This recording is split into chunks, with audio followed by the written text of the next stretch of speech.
Hey, I'm Clark, the Grow Pastor here at the Crossing Church, and we're making these videos for a couple reasons. One, if you're not in a small group, for anyone that's not, we want to give you a taste of what small group life is like. So that's what this video is for you. If you are in a small group, then this is just a fun supplement to what you're already studying. We're in week 2 of the full spectrum study on the book of Psalms, and it's been so great so far. Our hope is that you would come to understand that God is a God that welcomes every part of you. Every sad or deep or dark feeling to every happy, joyful feeling you have, and everywhere in between is welcome with God. And week 2 is all about the deep and dark feelings that we experience, that we have as part of the human experience that God created. Remember, He created the human experience and everything in it. And one of those things is, one of the components of the human experience is our feelings. And so He wouldn't create feelings that He wasn't welcoming. He wasn't welcome to, right? So I think sometimes as Christians we have this incorrect assumption or thought that we need to be happy and joyful all the time. Or when we go to God, we need to be happy and joyful. And those feelings are great. But equally welcome are the feelings on the other side, the deep and dark feelings. In week 2, we talk about, in Psalm 51, feelings of guilt. In Psalm 38, feelings of shame. Psalm 73, feelings of envy. Psalm 35, feelings of anger.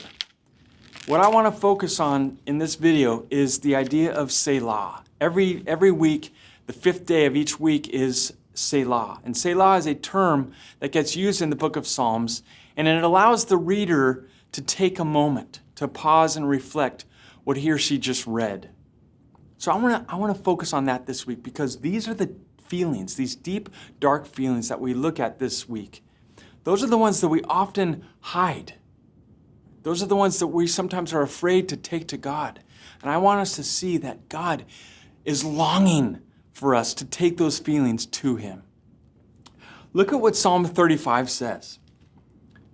This is written by David, right? At a time when he was afraid, on the run, feeling betrayed, and wanted his enemies to be avenged. He wanted to be avenged, his enemies to suffer, right? He wanted that kind of vengeance on them. And so he writes in Psalm 35, starting in verse 22, "Lord, you have seen this. Do not be silent. Do not be far from me, God. Awake, rise to my defense. Contend for me, my God and Lord. Vindicate me in your righteousness, Lord my God. Do not let them gloat over me. Do not let them think, aha, just what we wanted, or say, aha, we have swallowed him up. May all who gloat over my distress be put to shame and confusion. May all who exalt themselves over me be clothed with shame and disgrace." This is a man that wasn't going to hide his deep and dark feelings from God, right? This was a man that took those feelings to God. And if you're like me, I know Christians sometimes feel that they, again, have to only take those happy feelings. But any feeling that we deem positive are equally welcome with the feelings that we would deem negative. I don't like those terms, positive or negative, for feelings. Feelings are feelings. And again, they're part of the human experience that God created. And I think He created those so that we can live life to its full and take those things to God.